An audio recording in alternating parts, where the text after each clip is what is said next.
Welcome back. You thought everything was over, right? Andrew, Ryan and Fontaine were taken down, Rapture destroyed and left with no one. Everyone was saved. Unfortunately not. Released in 2010, Bioshock 2 came out. Once again in the city of Rapture, set 8 years after the original events of the first game. Now I have to address the big thing, and that's that the game was not as well received as the first one.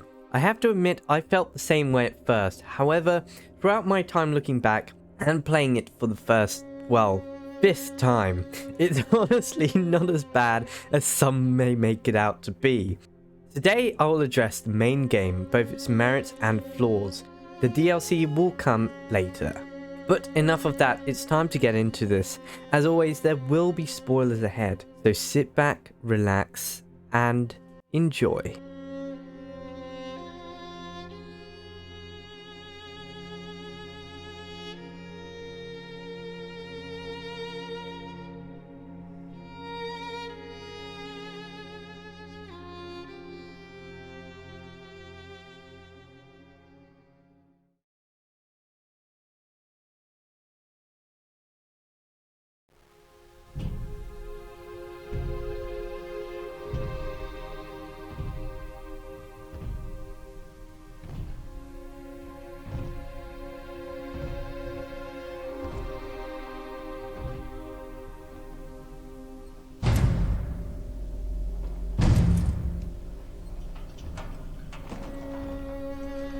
Look, Daddy, it's you.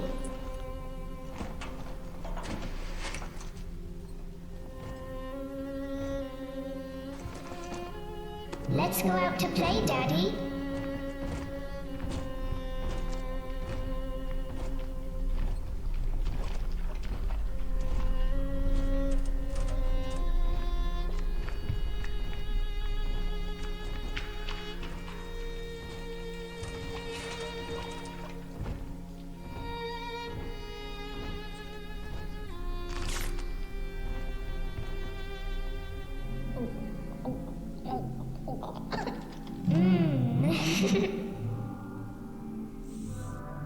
More angels, Daddy. This way.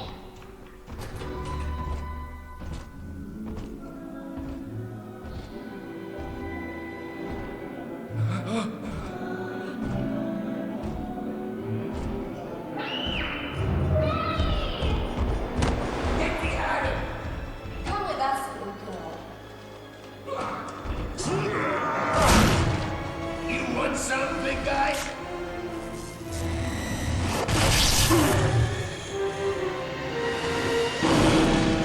Bigger they are, harder they are!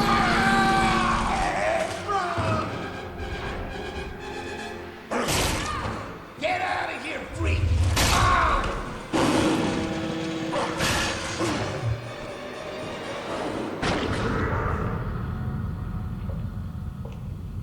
There we are. He's perfectly safe now. This is not your daughter. Do you understand? Her name is Eleanor, and she is mine. Now, kneel, please. Remove your helmet.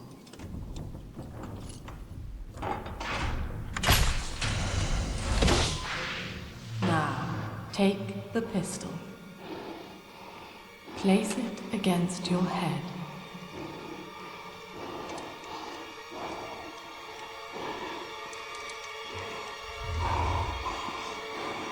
Fire.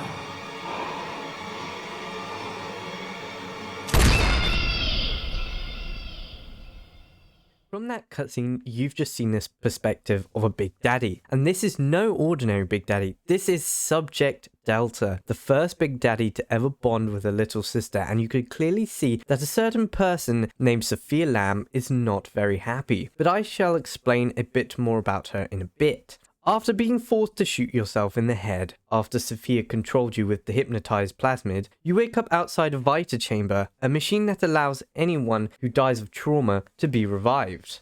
Unsure of what's just happened, you carry on and you come across a plasmid left out for you. You receive a mysterious telepathic message from someone called Eleanor, and a little sister gives you a message. You carry on then receiving a message from Tenenbaum. Remember her from the first game? The one who was in charge of all the little sisters. She says to go meet her at a train station where she is hiding. But before we can carry on, there is a little sister that is alone, collecting Adam. Being a big daddy, we try to help, but she says someone called Big Sister is coming, and we have a fight on our hands.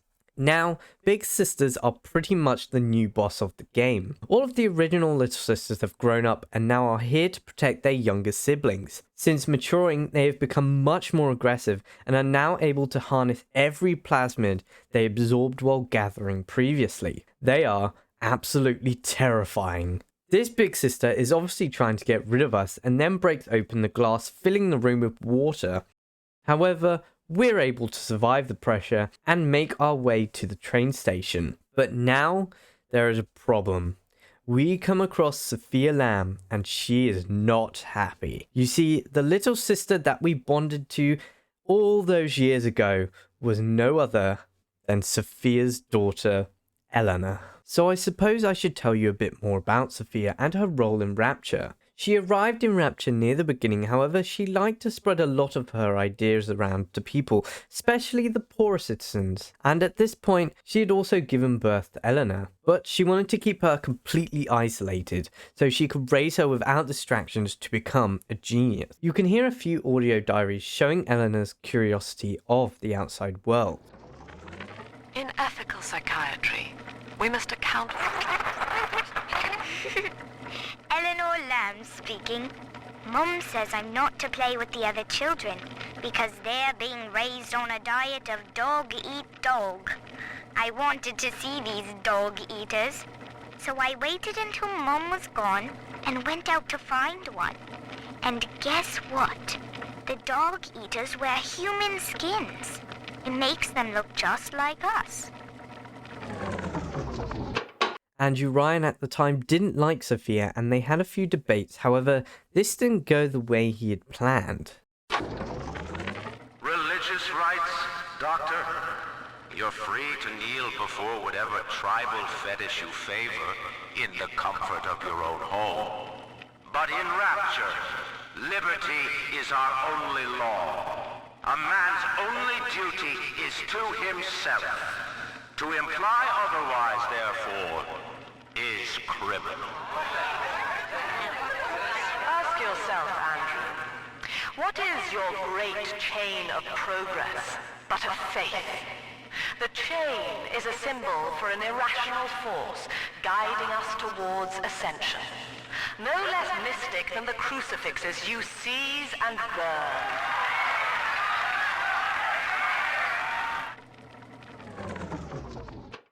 This ended up gaining Lamb even more followers and starting forming a religion/cult they called the Rapture family. And Sophia mentioned this a lot later, even creating a book called Unity and Metamorphosis. Hence why you'll be seeing a lot of scenes of butterflies painted everywhere. Andrew Ryan then imprisoned Lamb in a place called Persephone. Then eventually, after being, well, escaping, we get back to the events that you saw at the beginning. After being almost cooked alive, we luckily land underwater. It's a very good thing that the city was built in the ocean. We find another plasmid left by the little sisters, and we also find Tenenbaum. She tells us that she came back to help save the remaining sisters as someone was producing them again, and that we have to travel all throughout Rapture to save Eleanor. Sophia then announces over Rapture that Delta is wanted and now trouble is going to occur. Tenenbaum tells us to go and meet Sinclair, who is held up in Ryan Amusements. He was in charge of a lot of places and where Lamb is currently hiding, so he can guide us around easily. We make it to Ryan Amusements, but the way onwards is completely iced off, and you know what that means. We have to find our favourite plasmid, Incinerate. We have to, however, find ourselves some little sisters to, of course, gain Adam to purchase plasmids. We go around Ryan Amusements, which is basically filled to the brim with propaganda, making Ryan look incredible and amazing. But instead, we ignore all that and we find the first little sister. Easily, we manage to get her. Considering we are playing as Delta, a Big Daddy, Little Sisters work slightly differently. We now have the option to take the sister with us and complete a number of gathers, just like a normal Big Daddy would, to gain a bit more Adam, and we do. You can then take the sister up to an event and rescue them like in the previous game, and of course, for all the recorded gameplay you're seeing, I saved them all. We journey on gaining enough Adam and we purchase a shiny new batch of Incinerate. But remember how we saw Big Sister earlier? Well, now in each area after you've saved all the little sisters, Big Sister will come to fight you. But of course, it's no big deal for us and we can go and melt the ice, blocking our exit. We get to meet Sinclair as he joins us on the train and we head on to Hopper's Drop. Of course, the station is locked down and the only way to unlock it is to gain the override key to carry on our way. This key is currently being held by someone called Grace Holloway, another follower of Lamb. She was one of Lamb's first ever therapy patients and quickly became close, but when Lamb got imprisoned by Ryan, Grace was left to care for Eleanor while she was away. Grace, as you can expect, is not very fond of us, and we have to get up to the Sinclair Deluxe Hotel where she is hiding. Here we also pick up the research camera, allowing us to research and gain perks for each enemy. Unfortunately, when we get to the hotel, a new splicer is shown. This splicer is called the Brute Splicer, and he blocks our path. We have to now get through this rubble, and the only way is, well, to go find another one and research them. This way we can then learn something called Drill Dash, so we can break through, and we do that just pretty easily. We can now head back up to the rubble and break through with our newly learned skill. We head up to the top of the hotel, which is filled with destruction and splicers. Here you can see, similar to Olympus Heights and Apollo Square, the destruction of Rapture has caused. After we get to the top, we can enter Grace's room and we can see the room Eleanor had, glimpses into the life once Grace had. After looking around, we can find a button opening a secret door where we can find her.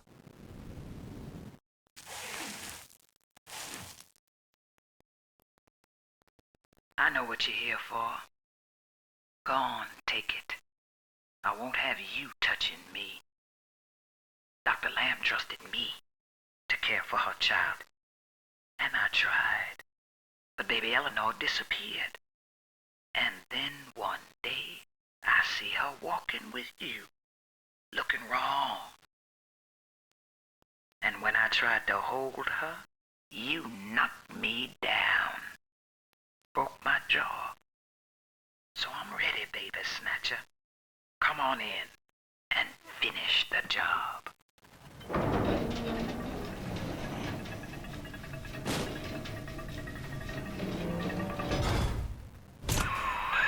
Your call, friend.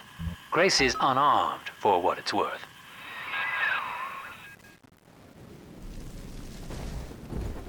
To hell with you then. Go on.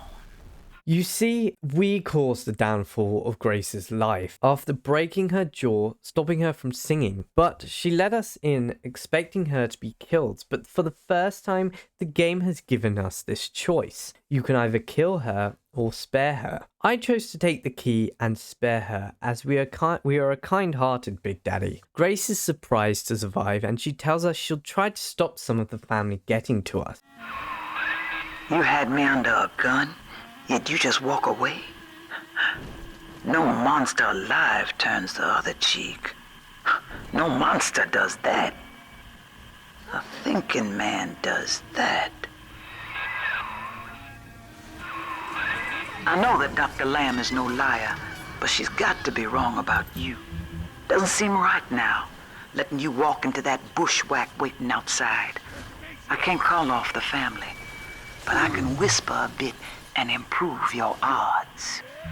She also gives us some handy security bots to help us on our way. We can now be on our way to the next area, Siren Alley. We're almost there, but we receive a transmission from a person called Father Wales, and a torpedo comes hurtling towards us, knocking us out of the train. Sinclair has luckily survived and rode the train into Dionysus Park, but the oxygen isn't pumping properly, so it is our job to go through Siren Alley and then reroute the pump to save Sinclair. Siren Alley is pretty similar to me in terms of Fort Frolic because it contains multiple entertainment areas for everyone to go to, multiple bars and facilities for people to use, but it's also run by a crazy person.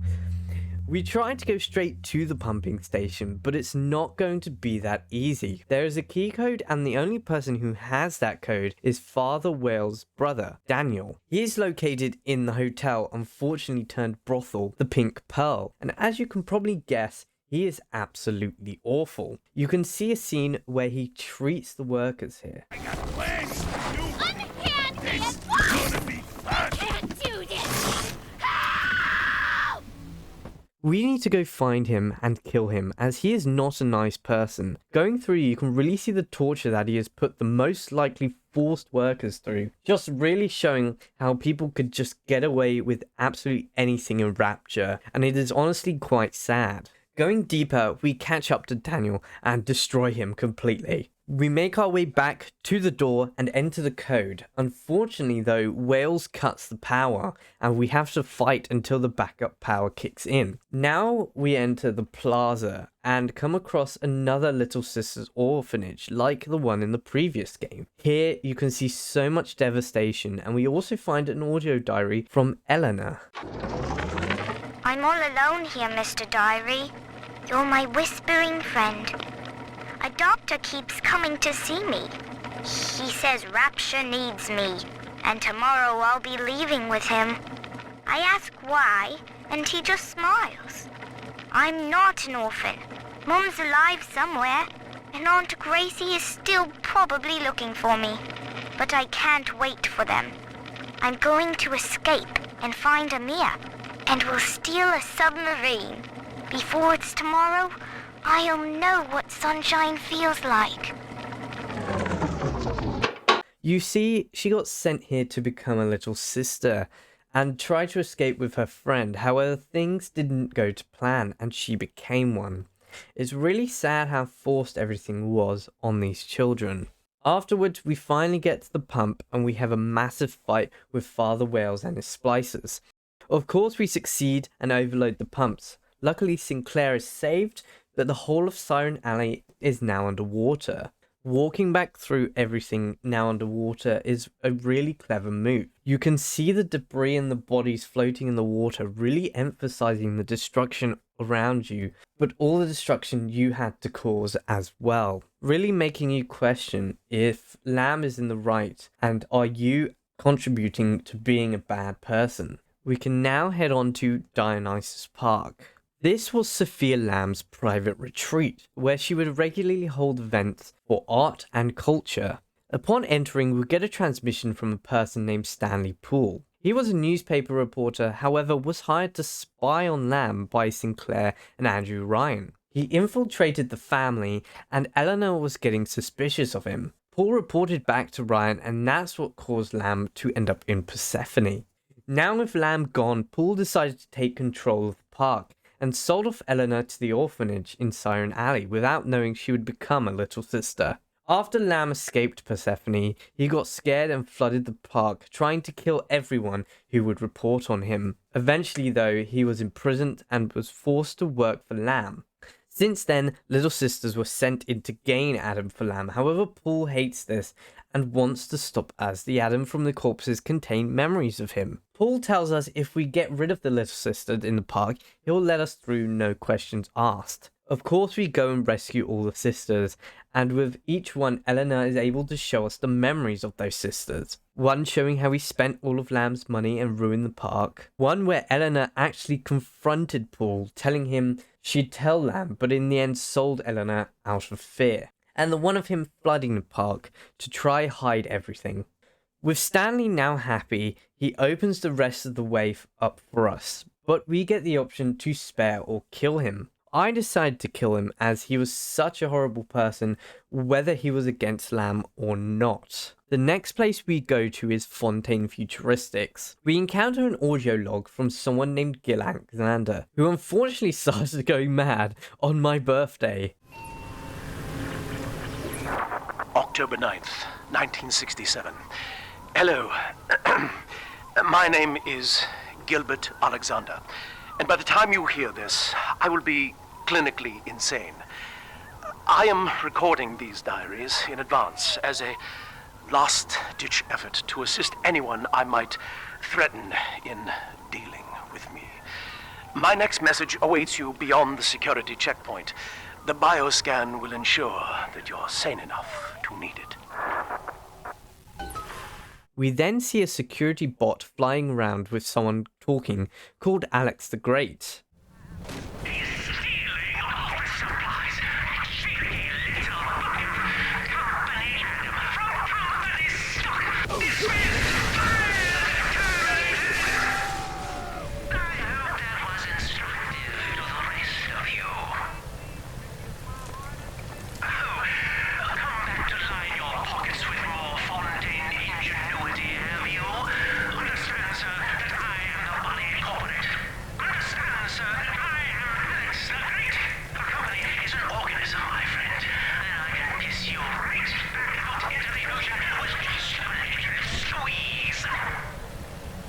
He is not happy we're here, and he sends to splice us on us. However, we get to the bioscan and he realizes who we are, then deciding to send one of our own to defeat us. My secretary vouches for you. Delta, you're one of our old protectors, yes? You're a fine product, Delta. Yes, fine product. Built to last. Say, don't look now, but I believe one of your old colleagues wants to welcome you back to the office.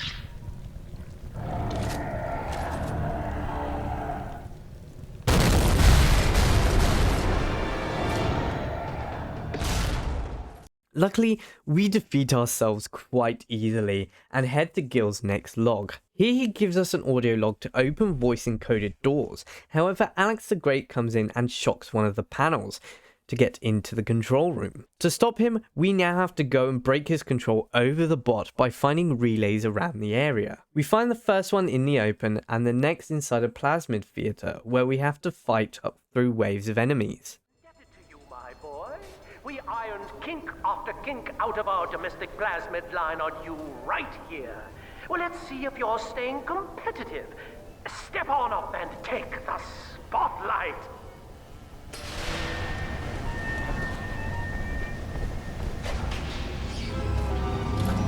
Ladies and gentlemen, Fontaine Futuristics invites you to shed your skepticism, evolve your expectations, and dissolve your doubt as we unveil the revolutionary power of our home defense plasmid series. May I have a volunteer from the audience? Come now, don't be shy. How about you, sir? No, he's positively rigid. Yuma, at the back. Oh, come on down. Let's give it a hand, folks.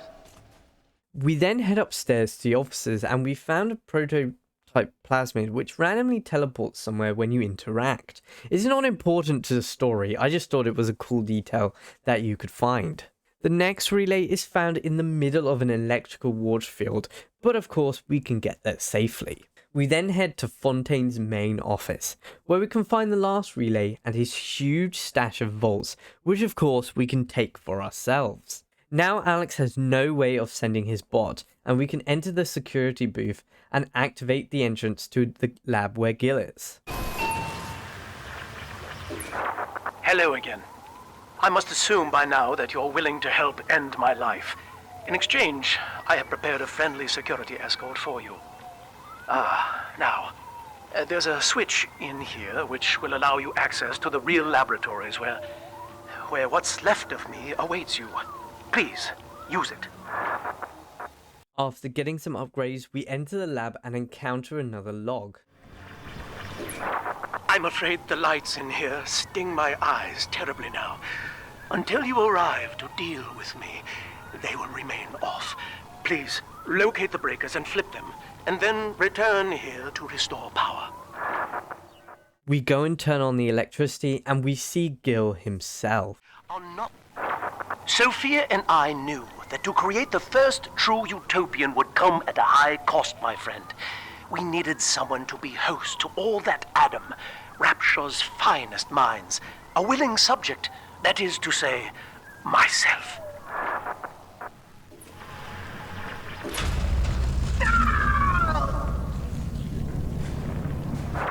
Whatever you may have seen inside the tank, that was indeed me. I fear the fate of Eleanor Lamb will be less physical, but no less grotesque. This tank for deep-sea life is the ideal way to dispose of me.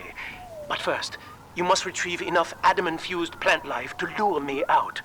The slugs feed on the stuff, and it's all I seem to want now. I have left a sample here, so you know what to look for. Our job now is to find 4 Adam-infused plants to produce a genetic key from him. He keeps sending multiple enemies our way, but finding all of these are pretty simple. Gil Alexander played a major role in the production and pairing of Big Daddies and Little Sisters. Lamb then manipulated him to take part in an experiment using Adam to produce something like Would You Kindly from the first game. This of course massively backfired and Gil mutated into what we see in front of us, and Lamb unfortunately abandoned him, leaving him to go crazy. I was to be Sophia Lamb's greatest achievement, a living composite of all Rapture's genius in the body of a single man, unfettered by self-interest. Now, I am nothing more to her than a failed experiment. My scores on tests of intelligence and moral reasoning are still noteworthy, but declining sharply. She has abandoned me, and I do not have long before psychosis takes me. After collecting the 4 plants and fighting hordes of enemies, we successfully extract his genetic key. It is done. The sample disposal button on the panel in front of you will administer a massive jolt of electricity to the tank. More than enough to kill me. Whatever I may say to dissuade you, do not listen. The man whose voice you hear now is long gone. As my mind fades, I find my thoughts turn to the suffering that Eleanor will be made to endure, and I am overcome with pity. But I can only offer my feeble prayers. Perhaps after my death, you can do more. Now, please, I ask you to grant me peace. Goodbye, my friend, and thank you. You don't have to kill me, Delta. I'm sorry. Oh, please. I will go outside. I will live.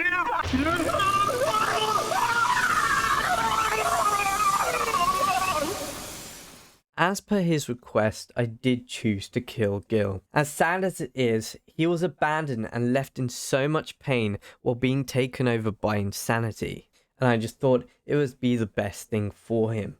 Now with the key in hand, we can go to a drill pump and activate a secret entrance to the final place, Persephone. From first entering, we can see it's completely destroyed. Once again, Rapture is going down and Lamb knows it. Luckily, we see a glass room with Eleanor, sleeping. She's saved. It's over.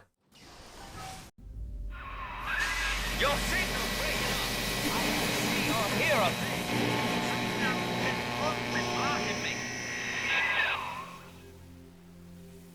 Look at her, Delta. 10 years, and still she dreams of you. 50 seconds remaining. Do you know why Eleanor brought you here? She wanted a father. So she found a way to restore you in body and mind.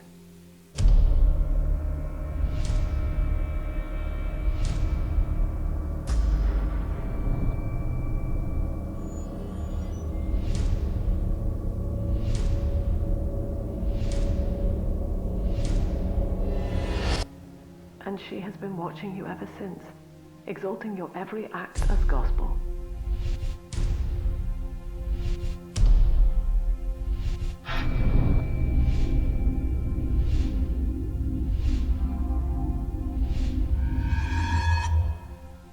The girl lying on that bed is no longer my child, nor my life's work.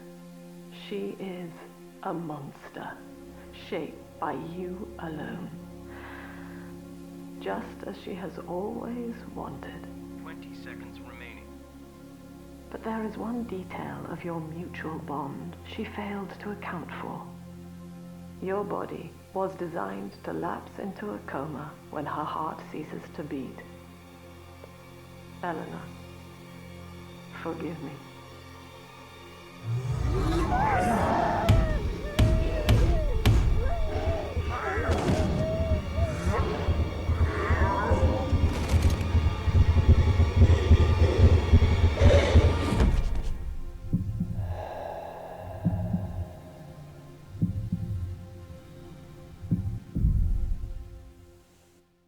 The bond between Delta and Eleanor has now been severed completely, and Delta is locked in the doctor's room, with the only release being in Lamb's office. Eleanor sends us a little sister, who then allows us to take control of her. Now this is a really important and interesting part of the game. We can now see what a little sister sees. We can also use vents as well. Everything around us is completely clean and dressed in white. We can enter Lamb's office and see her up close. We then pull a lever near her. Now with Eleanor and Delta unlocked, Eleanor asks us to get pieces of a big sister suit. This is the only way Eleanor can get round Rapture properly and have a chance of surviving. We go round and we get some more insight. All the splicers we encountered are dressed in smart suits and looking calm. At some points when we get a chance to extract Adam and find pieces of the suit, the sister gets a glimpse into what the area around her is looking like and shows how much they're actually brainwashed into thinking everything around them is okay until they are saved. After bringing the pieces to Eleanor, she puts it on and saves the sister, putting us back in control of our own body. We now follow Eleanor into Inner Persephone, where Sinclair stored an escape bathysphere that we can use. However, Lamb locks it down and starts sending enemies our way. We have to go and enter the main cell area and get the override key, but something sad has happened. Sinclair has been turned into a big daddy and currently being controlled by Lamb. He's also holding the override key. Luckily, Sinclair has still got a bit of control and is able to talk to us. He sounds in pain. Kid, Lamb's in my head. I can't help myself. I have to fight just to talk. Left me my goddamn tongue to torture the bomb codes out of me. She wants me to stop you leaving. I'm sorry.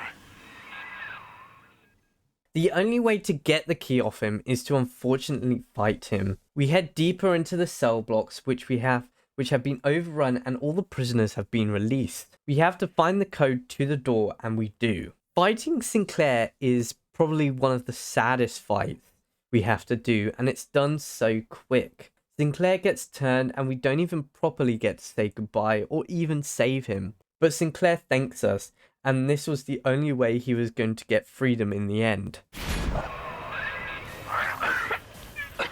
So long, kid. Thank you.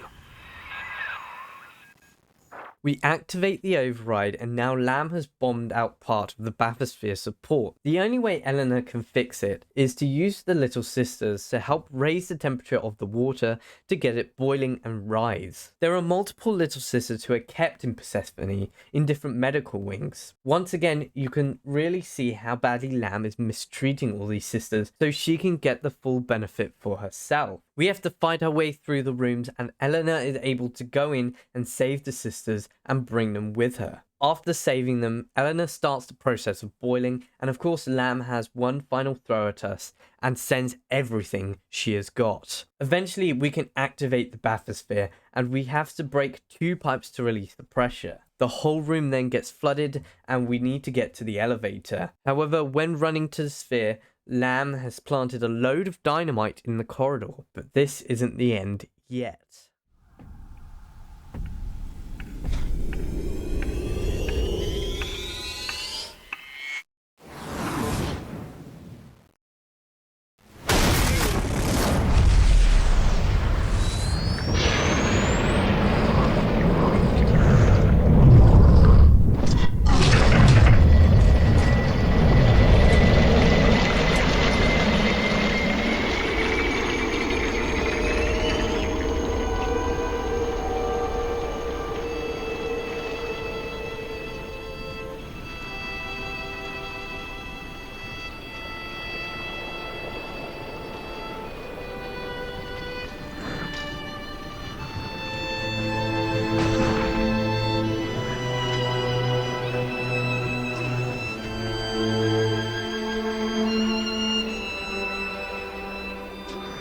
And then, Father, the Rapture dream was over.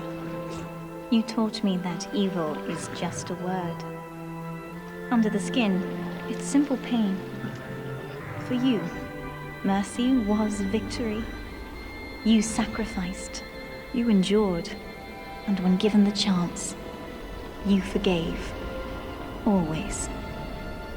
Mother believed this world was irredeemable, but she was wrong, Father.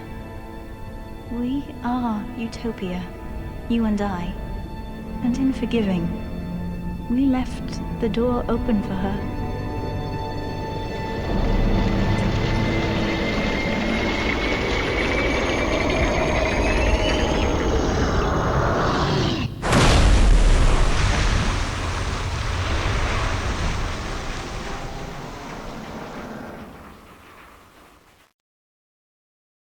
The Rapture dream is over, but in waking, I am reborn. This world is not ready for me, yet here I am. It would be so easy to misjudge them. You are my conscience, Father, and I need you to guide me.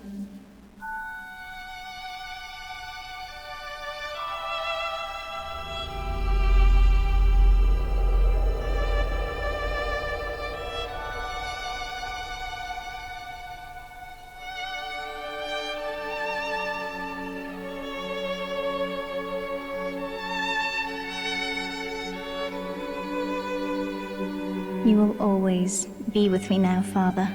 Your memories, your drives. And when I need you, you'll be there on my shoulder, whispering.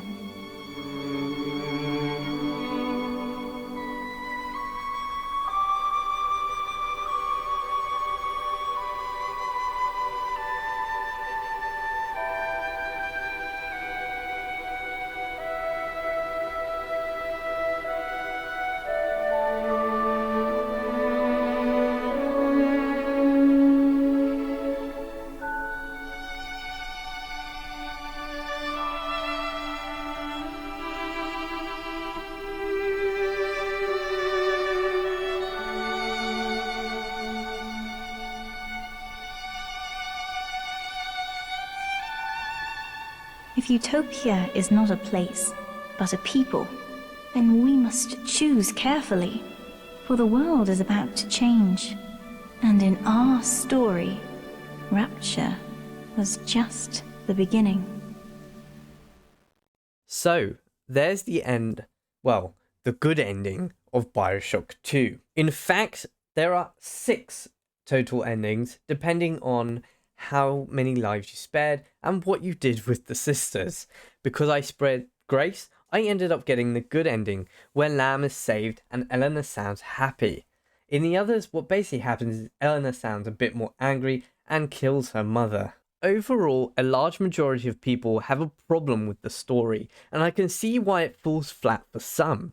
In my opinion, Lamb is an excellent villain. After her takeover of Rapture, you can see that she has just become this absolute awful human being, and for someone that talks about ignorance and people not believing her stuff, she's a bit of a hypocrite. She had this set idea of us being a problem, and didn't let anyone's opinion change. The fact we don't get to see how she thinks of us after makes me hope that eventually she realizes that we were okay. Compared to the first game, you can see the story moving a little slower. In Bioshock, you had multiple key events happening through each of the levels, like Atlas's family dying, Andrew Ryan being killed, the twist towards Fontaine. This is what made the game very exciting. With Bioshock 2, going through each level, it just felt, okay, go through this area, grab this key or whatever to gain more access, or get the train opened. There wasn't really a huge twist or mystery to this game at all compared to the first one, which is why I think the story gets quite boring after a while, because you're just doing the same thing. You're just doing the same thing over and over again. But overall, in the end, it is pretty decent for what it is. And as I said, Lamb makes a good villain, and her trying to stop us every way, it was interesting seeing what she would do next. But then she just decided to blow up Rapture and kill everyone in the end. The ending could have been a little more detailed. In Bioshock, it showed Jack giving the sisters a true life, where with this one, it showed Eleanor and the sisters just waiting there. We don't even get to see what Lamb is doing, and we have no idea what happens next. I feel they kind of left it too open, like Eleanor's story isn't done or something, and I don't know if they were planning to carry it on in some way, but it didn't feel as filling as it could have been.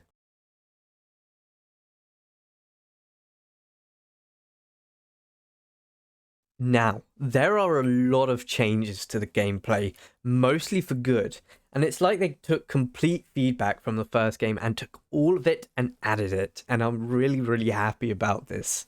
First of all, you're playing as a Big Daddy, which is so cool. Having a drill for your hand is awesome, although it does confuse me how Delta switches weapons. Where's that drill go? Or the rocket launcher? But I suppose that's for a different analyzation. Having a new collection of weapons is great though. The drill replaces the wrench, and holding the drill down completely stuns the enemy until you're done, which can be very useful, but it comes at the cost, of course, of using drill fuel. The rivet gun replaces the pistol, which I used a lot, and you get special ammo which allows you to set down traps if an enemy walks through it. It's very useful when gathering with the little sisters.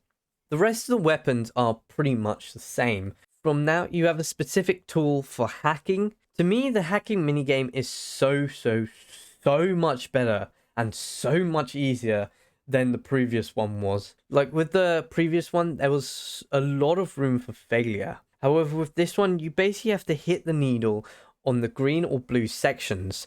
The blue sections give you an item from a vending machine or more durability on security devices. Although you can still walk up to machines and hack them that way, having the ability to shoot them from afar though makes utilizing turrets and cameras so much more simple. The final new item is the camera. You'll probably think that's not new, but instead of taking photos this time and spending loads of time going through that progress slider all of the time, which was so slow and so annoying, it is now a video camera where you can film your fight with the enemy. The more different you do it each time, the more points you get towards that reward. Having it like this is so much smoother than constantly spamming the button to take pictures until the enemy is fully exhausted.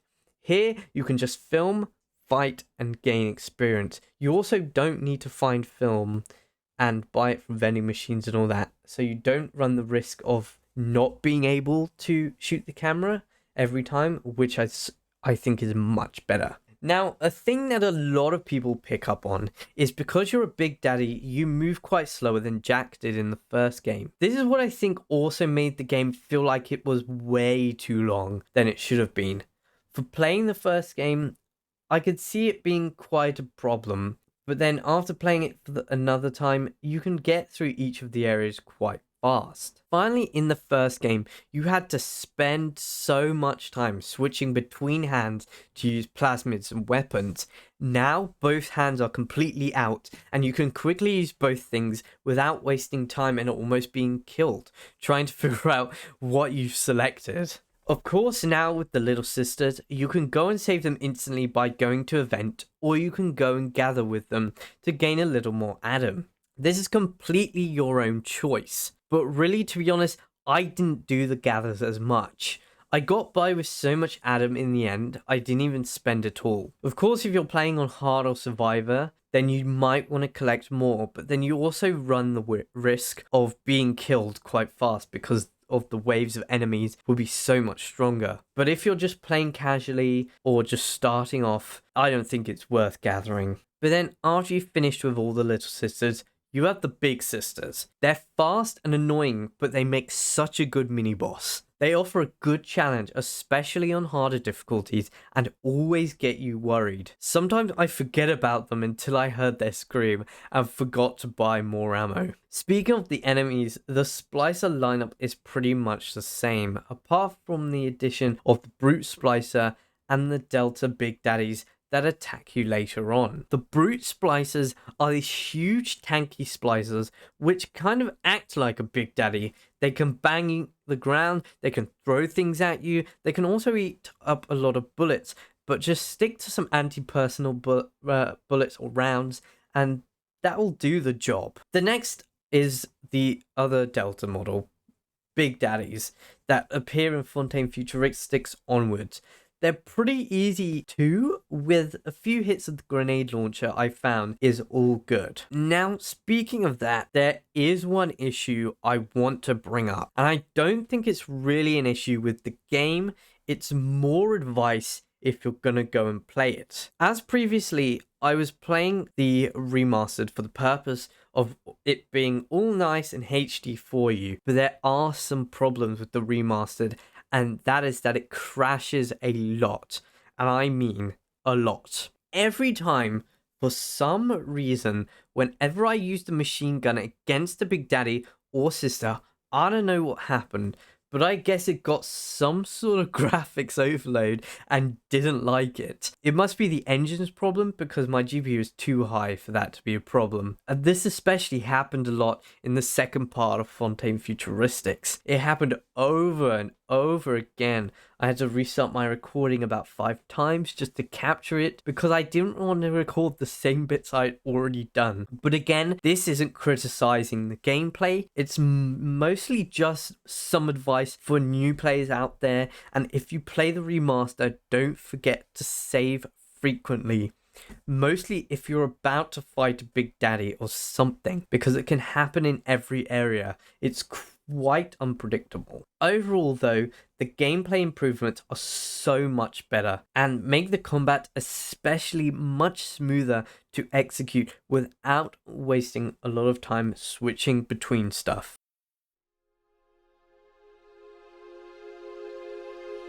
The sound design for this game once again hits the spot. Gary Skyman bringing in another great soundtrack, but for some reason it isn't as memorable as the first one.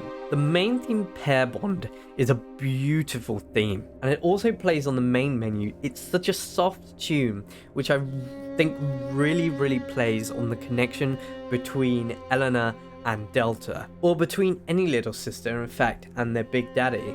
They're both in perfect harmony with each other, and it's something that just can't be broken.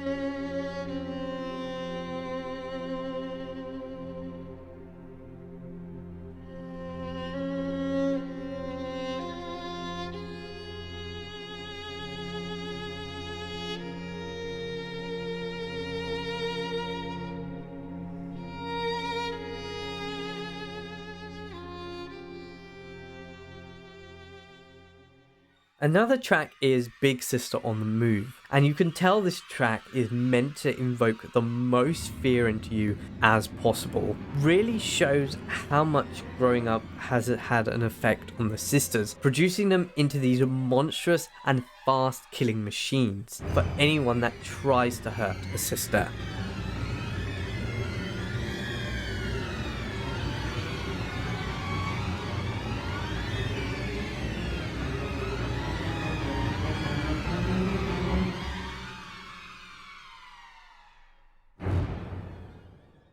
Once again, the licensed soundtrack fits so well. In between each level, there are loading screens, and there is a song picked for each of them, which is a really nice detail. Once again, Bioshock 2 utilizes the same styles as the first game. However, everything is so much more run down. Considering this is now 8 years later, you can see places where Lamb has tried to take care of, and places that have just completely gone downhill. One thing I've noticed compared to the previous game is that there are a lot more brighter colours used throughout each level, even with hints of it until the very end.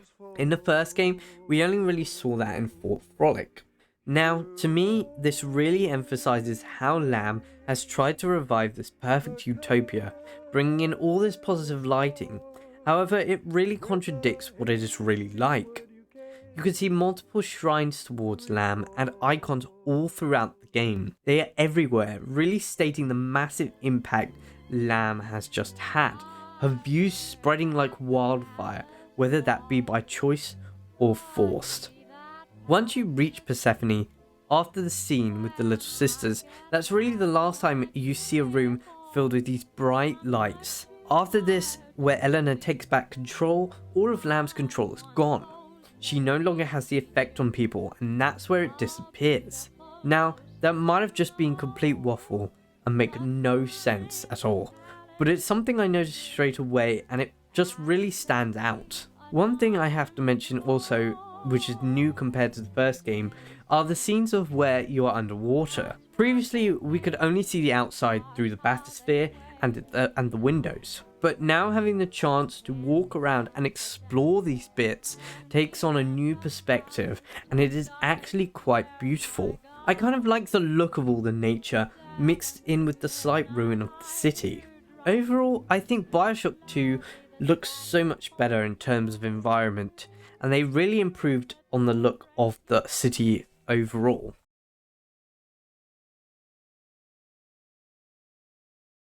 Bioshock 2 is a great game. Not the best, but I believe it doesn't need to get the hate. I think people create their thoughts the instant they finish the game. Of course they're not going to have a good opinion, but I think they need to let it sit a bit. Yeah, compared to the others it falls a bit flat, but it's definitely not terrible. The story is the slowest part, which can be argued to be the main part of the game, but at least for me, it encouraged me to go and explore areas and being able to find more lore and focus more on the tiny details of the game, and I think that's where the game excels the most. There are much more mini events around the areas, giving more lore and a challenge, and I like that. Of course, I'm still going to recommend this to you as much as I can, but when you play, keep an open mind and try pick up on those little bits. So, thank you for staying until the end. I had fun being able to work on these videos and excited to finish the trilogy soon. Of course, the DLC analysis for Minerva's Den will come soon as a smaller video. I kind of wanted to spread it out a bit. But I hope you enjoy, and feel free to go check out anything else I get up to, which will be on the screen and of course in the description. And there you have it. That's what I think about Bioshock 2. Thank you all for watching.